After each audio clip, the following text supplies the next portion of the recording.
Hello, Assalamu alaikum. First of all, I welcome you all to my YouTube channel. As you all know, I have started the topic word formation, and I discussed only 3 techniques in word formation. The fourth technique is going to be affixation. Affixation का मतलब क्या है?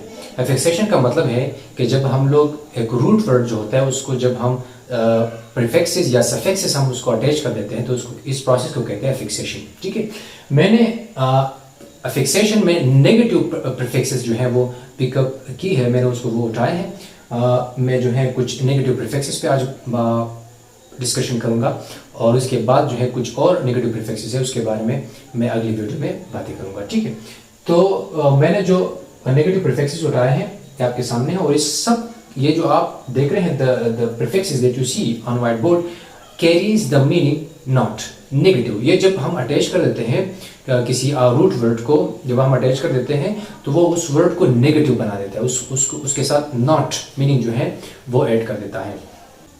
इन जो है ये एक broader category है. ठीक है, उसके जो है इल इर इम ये उसके 3 सब टाइप्स हैं. ठीक है, और ये क्यों इल इर इम ये क्यों इसके हैं? क्योंकि these are based on phonology, pronunciation पे जो है ये प्रोनाउंसिएशन पे बेस्ड है. ठीक है, तो इन में जब अटैच कर देता हूं ये हमारा है रूट वर्ड, डिपेंडेंट हमारा है रूट वर्ड और मैंने उसके साथ अटैच किया इन, तो डिपेंडेंट आप कह सकते हैं not dependent, dependent not dependent, independent और not dependent. You can also say not dependent. ठीक है, इसके बाद जो है इल इर और इम, मैं इसके साथ इल मैं तब लगाऊंगा जब कोई वर्ड जो है वो एल से स्टार्ट होता है.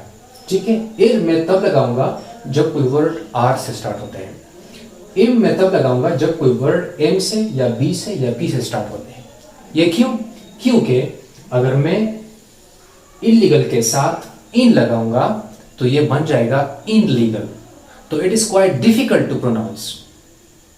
ठीक है, तो जो लैंग्वेज यूजर्स होते हैं वो हमेशा से कोशिश करते हैं कि हमारा लैंग्वेज किसी न किसी तरीके से आसान हो जाए. With the passage of time language evolves, तो इसीलिए ये मुश्किल है प्रोनाउंस करना. तो ये इनलीगल हम नहीं कह सकते, तो मैंने यहाँ पर क्या इल लगाया तो बन गया इलीगल. इसी तरह इलॉजिकल. ठीक, थर्ड वन है इर.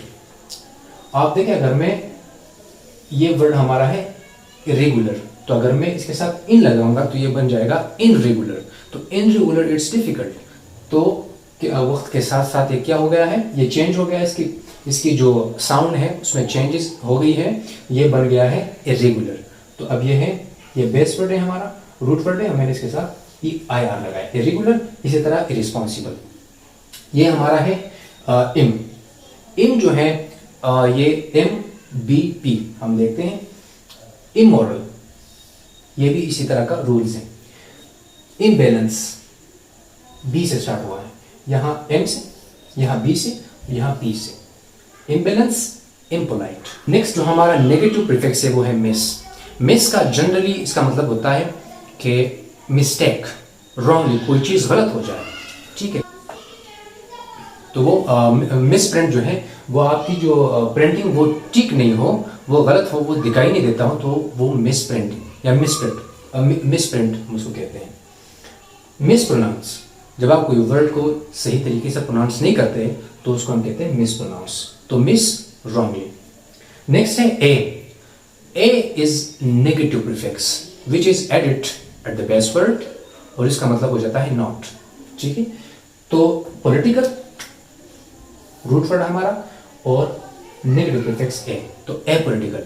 तो someone who is not a political, जो बंदा जो है वो पॉलिटिकल नहीं होता या उसकी वो पॉलिटिकल नहीं, तो हम उसको कहते हैं पॉलिटिकल नहीं है, तो नॉट पॉलिटिकल. आप इसके बजाय कह सकते हैं नॉट पॉलिटिकल. एथियस्ट, थियस्ट कहते हैं someone who believes in God और मेनी गॉड्स. तो atheist someone who doesn't believe in gods, जो खुदा में ईमान यकीन नहीं रखते. ठीक, अन जो है ये भी हम वर्ब्स के साथ और एडजेक्टिव्स के साथ अटैच कर देते हैं और इसका मतलब ये हो जाता है नॉट। या कोई काम या जब हम वर्ब के साथ लगा देते हैं तो वो वर्ब वो उसको रिवर्स बना देते हैं। फॉर एग्जाम्पल अगर मैं यहाँ पर लिखूँ अनकाइंड, ये काइंड जो है ये एडजेक्टिव है हमारा और हम इसके साथ अन लगा लेते हैं तो अनकाइंड नॉट काइंड। इसी तरह वर्ब के साथ मैं लगाऊंगा टाई, तो टाई को जब इसके साथ मैं अन लगाऊंगा तो अनटाई, तो टाई और उसको रिवर्स, ये अन जो है ये वर्ब को रिवर्स कर देता है, ठीक है। तो नॉट के साथ रिवर्स मीनिंग भी है, अन जो है ये रिवर्स मीनिंग भी कैरी करती है, ठीक है। तो अन अनटाई। और ये मैं उसके साथ में ये भी बताता चलूँ आप लोगों को कि ये जो प्रीफिक्सेस और सफिक्सेस है इसके there is no fast and figure rules, इसके कोई ख़ास रूल्स नहीं है ये प्रीफिक्सेस के, ठीक है। ये वक्त के साथ साथ इसके अटैच हुए हैं क्योंकि इंग्लिश जो है ये एक प्योर लैंग्वेज नहीं है, इसमें ग्रीक भी है। 60% of English language is borrowed language, इसमें ग्रीक है, इसमें लैटिन है, बहुत सारे और लैंग्वेज है इसमें इंक्लूड है। ओनली 40% जो है ये प्योर लैंग्वेज है, इंग्लिश सेक्शन लैंग्वेज है। तो हर एक वर्ड जो है वो उसका अपना एक नेचर है, ठीक है। तो उसके कोई ख़ास रूल्स नहीं है और वो उसी वर्ड के साथ जो है वो, तो इसमें there are so many exceptions, ठीक है। आप भी इस तरह वर्ड्स इसको अप्लाई करें और आपने खुद से जो है वर्ड्स बनाए आप लोग और वो कमेंट्स में लिखें। Thanks for watching.